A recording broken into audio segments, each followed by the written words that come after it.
Hai, Assalamualaikum. Salam sejahtera. Apa khabar calon-calon SPM? Semua sihat ke? Alhamdulillah. Selamat datang ke pentadbiran psikometrik bersama dengan saya, Akmal Nazri. Saya pasti murid-murid semua macam tertanya-tanya kan. Sekejap. Dari dalam pentadbiran psikometrik kali ini, kita nak membincangkan mengenai apa? Sebelum itu, jom kita tengok dulu siapakah guru yang akan bersama dengan kita kali ini. Ini dia profil guru hari ini.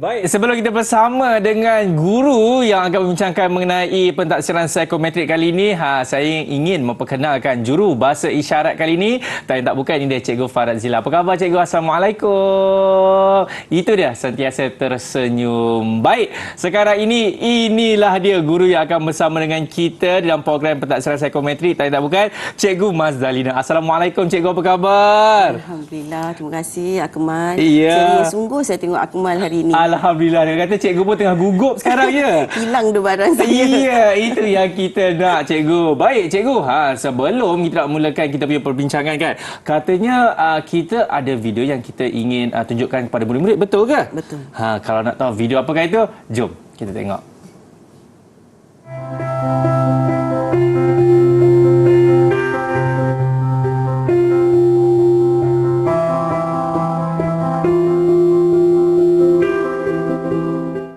Awak nak ambil bidang apa? Saya tak pasti lagi lah. Awak nak ambil bidang apa? Kalau saya nak ambil bidang animasi. Oh, macam menarik je. Bidang animasi ni lebih kepada melukis dan mewarna. Dan saya memang suka melukis daripada kecil. Kalau macam tu, saya ikut awak jugalah sebab saya pun minat melukis.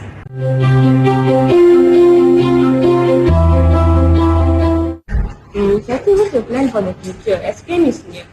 Like, I have a plan that I want to either do forensic science or medicine, but I really not sure what to do yet, confirmly.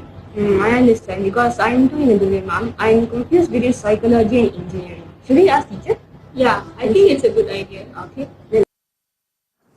Itu dia dua video yang baru saja anda saksikan tadi. Itu dia ada juga orang kata kena mengena kan dengan psikometrik kali. Tapi kan cikgu, saya macam kurang fahamlah apa mesej yang ingin disampaikan melalui dua video tersebut, Cikgu Mazdalina. Okey, kalau kita tengok daripada video tadi, ada dua situasi kan. Situasi yang pertama, pelajar tu dia ikut kawan dia. Kan? Betul. Tak ada tahu apa-apa, dia terus ikut kawan dia kan. Jadi sebenarnya antara matlamat psikometrik ni ialah kita nak membantu tiga pihak, iaitu yang pertama ialah kepada murid. Yang kedua ialah kepada ibu bapa. Baik. Dan yang ketiga ialah kepada guru.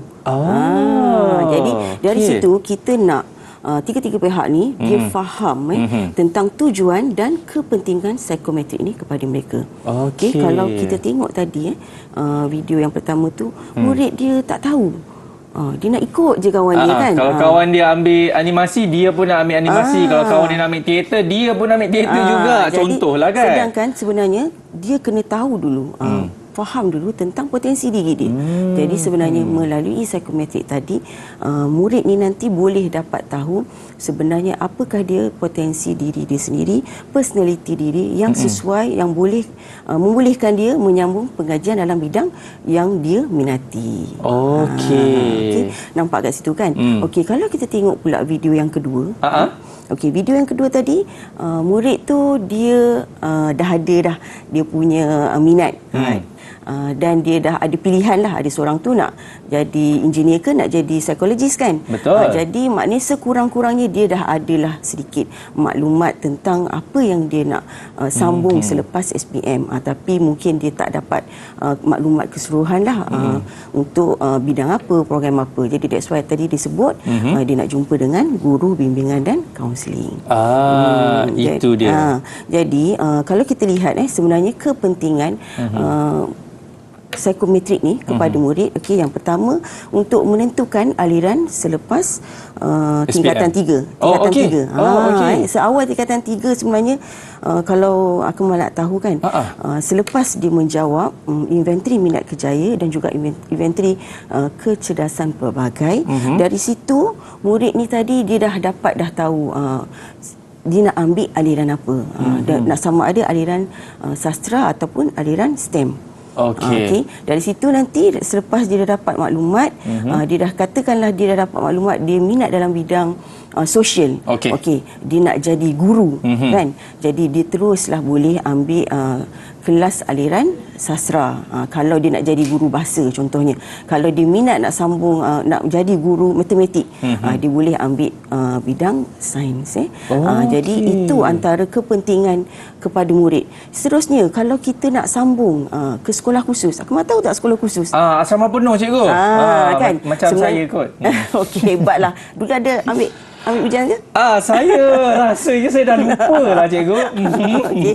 Jadi kalau sekolah khusus ni ada banyak sebenarnya, selain daripada sekolah asrama penuh, dia ada mata tentera, sekolah agama, sekolah menengah teknik dengan college vocational. Jadi sekarang ni pemilihan murid ke sekolah-sekolah tersebut juga boleh ditentukan melalui pentaksiran psikometrik, kerana ada konstruk-konstruk dalam soalan inventory tersebut membantu sekolah mengenal pasti sama ada murid tu layak atau tidak untuk ke sekolah tersebut.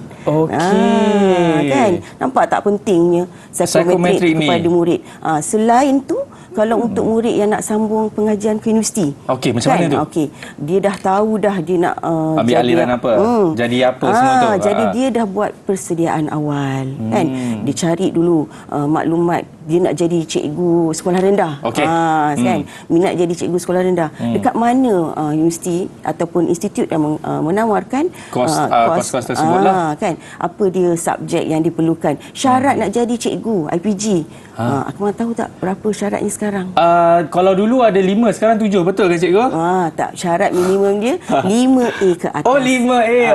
Sekarang 5A ya?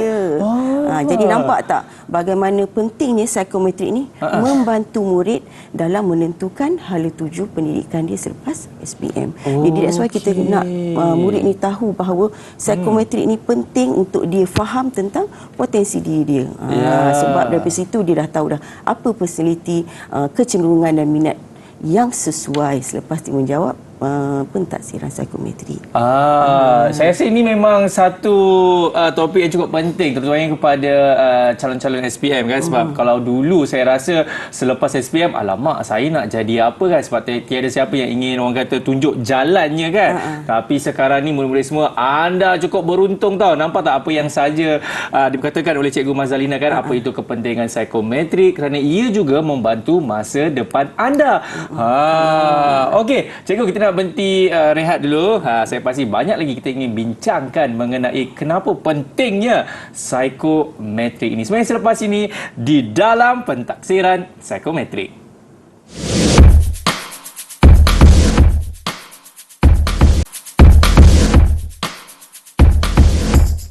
Baik, masih lagi menyaksikan pentaksiran psikometrik bersama dengan saya Akmal Nazri dan juga cikgu kita, Cikgu Mazalina. Baik cikgu, kalau kita bercakap mengenai psikometrik ni kan, kadang-kadang saya pun tertanya-tanyalah kan, apa sebenarnya matlamat dan juga kepentingan terutamanya kepada guru-guru di Malaysia ni, Cikgu Mazalina. Okey, terima kasih Akmal. Sama-sama. Okey, tadi saya dah sebutkan ada 3 pihak yang kita nak beri penekanan tentang psikometrik ni.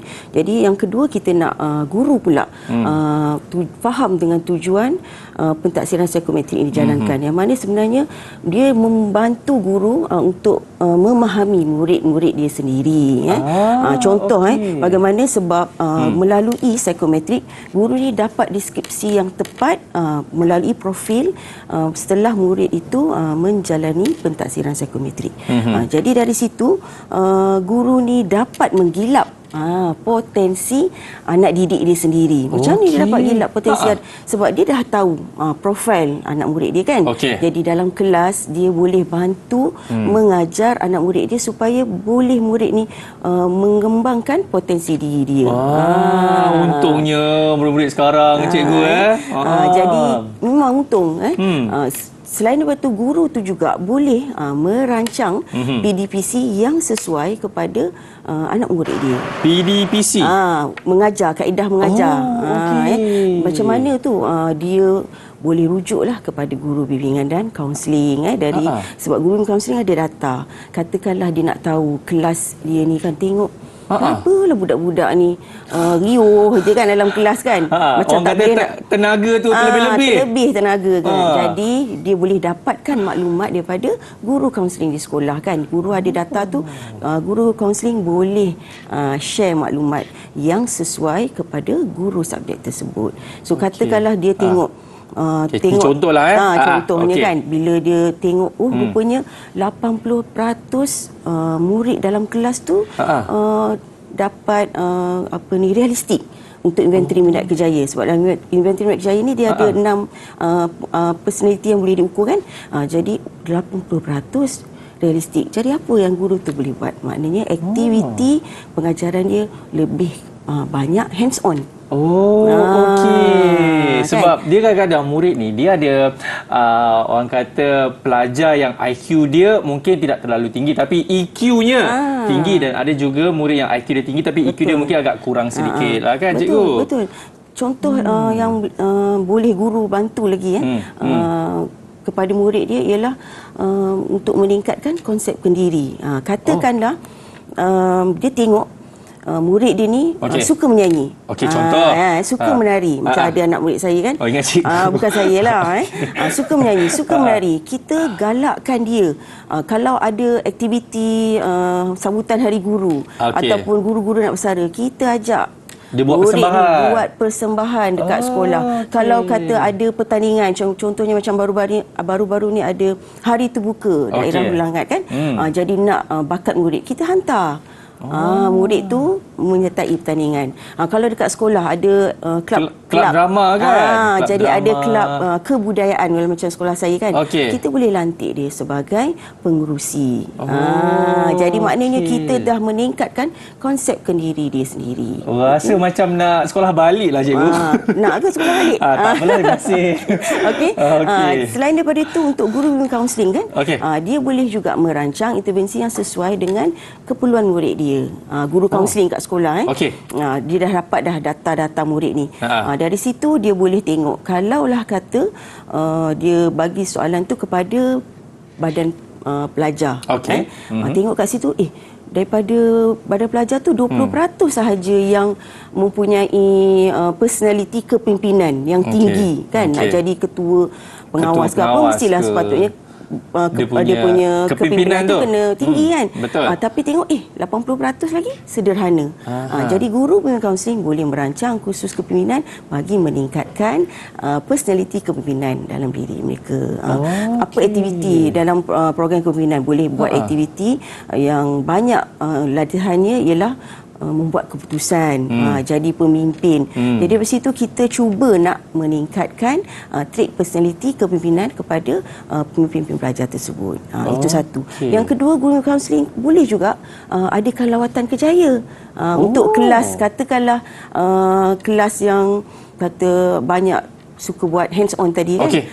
Kan murid-murid yang suka kemahiran macam saya dulu, budak-budak kelas yang tak minat sangat belajar, dia suka nak jadi mekanik, nak suka buat aircon. Jadi kita buat lawatan pergi ke mana?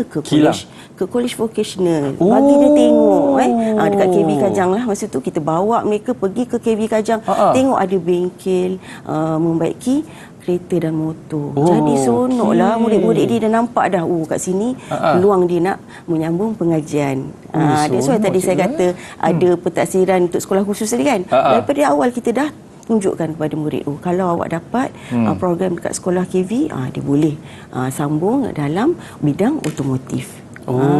Itu untungnya cikgu Saya rasa kalau saya jadi cikgu, awak minat apa? Minat mengenai otomotif, saya bawa dia pergi kilang terus cikgu. Macam ni nak pasang kereta. Supaya nanti kalau satu hari beli kereta tak adalah bunyi ting kosong. Lain macam tu. Lain macam tu kan.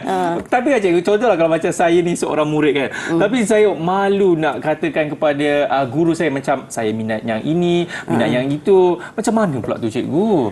Saya pasti guru pun mainkan peranan yang cukup besar kan? Ya, betul. Sebenarnya itulah sebabnya kita ni kena ada satu alat ukur ni yang sistematik dan terancang nak bantu murid macam Akmal kan. Kita minta sebenarnya psikometrik ni wajib jawab oleh semua murid pada tingkatan 1 sampai tingkatan 5. Dari tingkatan 1 dah kalau sekolah menengah lah, sekolah rendah pun dah ada yang menjawab psikometrik juga.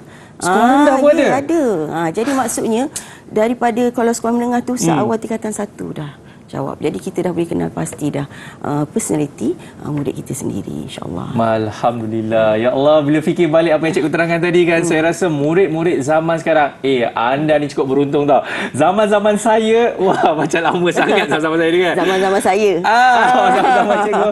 Tak ada tau peluang macam ni. Jadi ambillah orang kata peluang ini. Betul cikgu? Betul. Okey, kita nak berhenti rehat. Kepada anda semua, jangan ke mana-mana, selepas ini banyak lagi yang kita ingin bincangkan dalam psikometrik.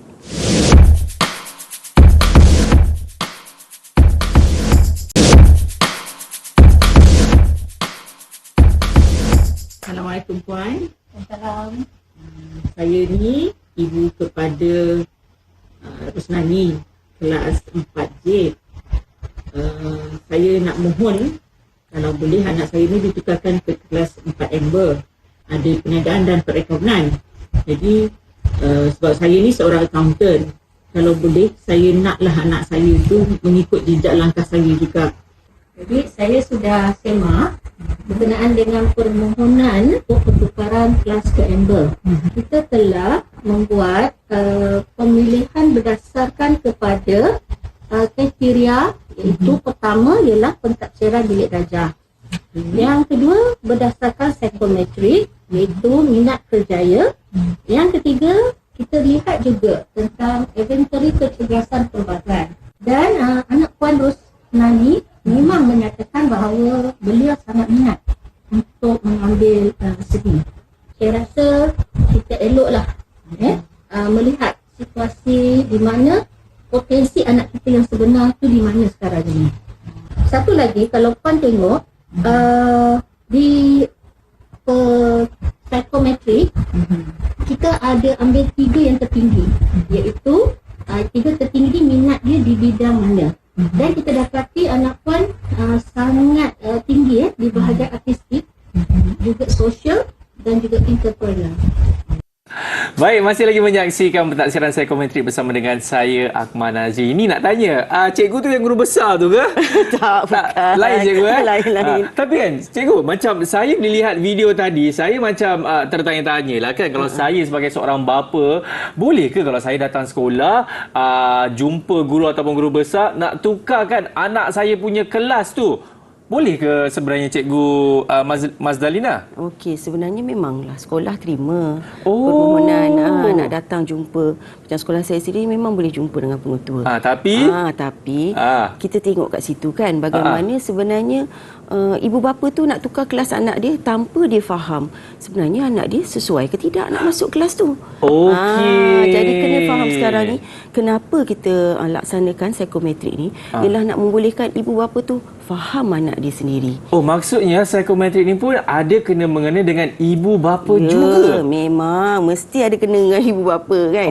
Sebab apa yang berlaku kalau kita tengok sekarang ni, ada ibu bapa sebenarnya dia sendiri tak jelas tentang personality anak dia. Betul.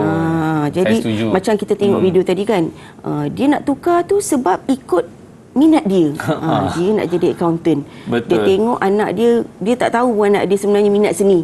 Kan bila sekolah tunjukkan data-data, barulah dia tahu bahawa sebenarnya anak dia minat dalam bidang seni.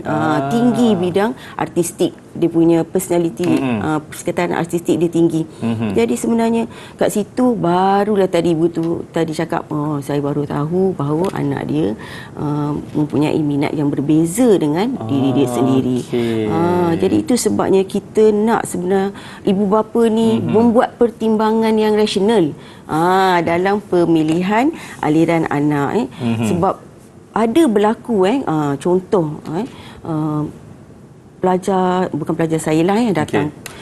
Dia sebenarnya dah di tahun 2 di Universiti Awam dah, kita tak nak sebut kat mana. Ambil bidang kejuruteraan. Bayangkan dah tahun 2. Tetapi rupa-rupanya dia dah tak boleh teruskan lagi dah sebab dia kata dia tak minat benda tu. Tapi dah tahun 2 dah ni. Dah tahun 2. Jadi bila jumpa kita tanya kenapa awak sambung juga kalau dah tak minat. Dia kata sebenarnya ibu bapa yang suruh. Sebab dia kata dalam keluarga dia seoranglah yang agak pandai. Kan bila bidang sains ni kata pandai kan. Jadi paksa anak tu ambil kejuruteraan.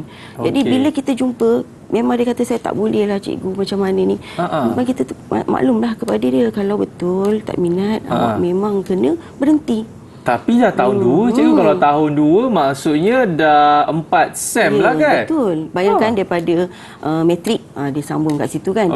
Akhirnya berhenti dan yang lebih bukanlah menjadikan susah juga, universiti itu tak menawarkan program yang diminat tadi. Jadi terpaksalah dia berhenti, memohon semula UPU. Kat situ kita tengok dah rugi masa, rugi duit. Betul. Tak kena bayar pula hutang PTPTN. kan. Jadi kalaulah dari awal ibu bapa tu menyokong pilihan dan tahu apa yang anak dia nak, sebenarnya takkan ada isu tersebut. Kan? Kalau daripada awal dia dah tahu anak dia memang minat, sebab murid tu dia minat nak sambung bidang psikologi. Jadi kalau daripada awal dia dah bantu anak dia, anak aku ni dah minat bidang psikologi kan. Jadi kita cari universiti mana yang tawarkan program tu kan. Sempat lagi sebenarnya kalau dia nak tukar sewaktu selepas matrik tu. Tapi oleh kerana dia nak jaga hati ibu bapa kan. Jadi itulah yang berlaku.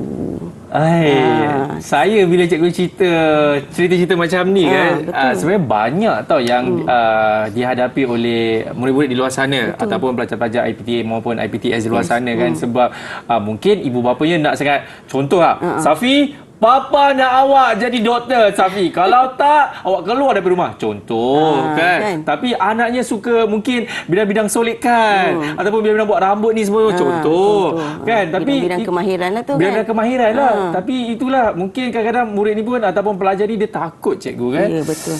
Nak berbincang. Jadi ibu bapa tu sebenarnya dia boleh bantu anak dia. Katakanlah dia dah tahu dah daripada tingkatan 4 kan. Bila dapat result psikometrik masih tingkatan 3 masuk tingkatan 4 kan. Bila dia tahu anak aku ni minat nak sambung dalam bidang interior design. Kan. Jadi perlu ke dia ambil aliran sains? Tak perlu kan. Kita mintalah anak ni ambil dalam bidang kelas sastra. Apa subjek yang dia perlu ada? Syarat nak masuk dalam bidang interior design tadi kan. Katakanlah syarat dia nak kena ada subjek pendidikan seni visual. Jadi daripada awal lagi dia dah bantu anak dia ambil subjek pendidikan seni visual. Kalau tengok anak aku ni apa lagi yang kita boleh tolong dia sebenarnya kan. Masukkan dia ke kelas-kelas apa ni kata polish lagi dia punya bakat dalam subjek untuk seni visual tadi kan. Jadi anak ni rasa apa? Seronoknya kan, dapat sokongan daripada ibu bapa dan juga dapat sokongan daripada guru juga.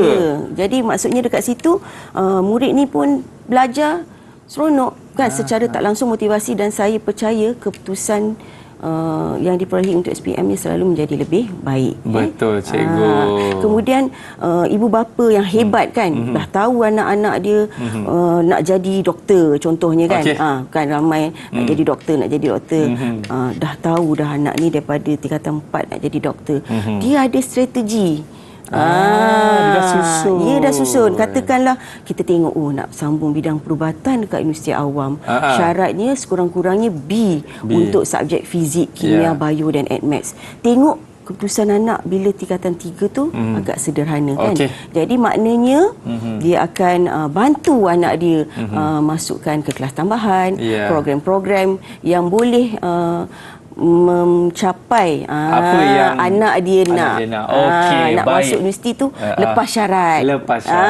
Okey cikgu, saya rasa kalau kita nak bincangkan mengenai topik ini, saya rasa dengan masa yang diberikan mungkin tidak cukup. Tetapi mungkin secara orang kata ringkas dan padat, apa yang cikgu boleh sampaikan kepada murid-murid ataupun ibu bapa yang sedang menonton pentadbiran psikometrik kali ini. Silakan cikgu. Psikometrik ini sebenarnya penting dalam membekalkan maklumat kepada murid, ibu bapa dan juga guru. Dia dalam masa yang sama sebenarnya membantu guru untuk mencapai kepuasan dalam PDP mengajar dan dalam masa yang sama membantu murid dan ibu bapa memahami personaliti dan ibu bapa dapat memahami minat anak mereka sendiri supaya mereka dapat mencapai apa cita-cita yang dihajatkan. Terima kasih banyak kepada Cikgu Mazalina dan tak lupa juga kepada jurubahasa isyarat kita Cikgu Farazila kan. Jadi ingat murid-murid dan juga ibu bapa dan tak lupa juga kepada guru-guru, psikometrik ini sebenarnya cukup penting kan untuk masa depan anak-anak murid kan dan juga anak-anak lah yang sedang menonton ini. Baik, Cikgu terima kasih sekali lagi diucapkan dan kepada anda semua kalau tahu apa lagi yang kita ingin kongsikan kepada anda mengenai psikometrik, nantikan di episod seterusnya. Saya Akmal Aziz, jumpa lagi. Ingat sentiasa jaga diri. Assalamualaikum. Bye-bye. Tapi ibu, saya nak jadi chef cikgu.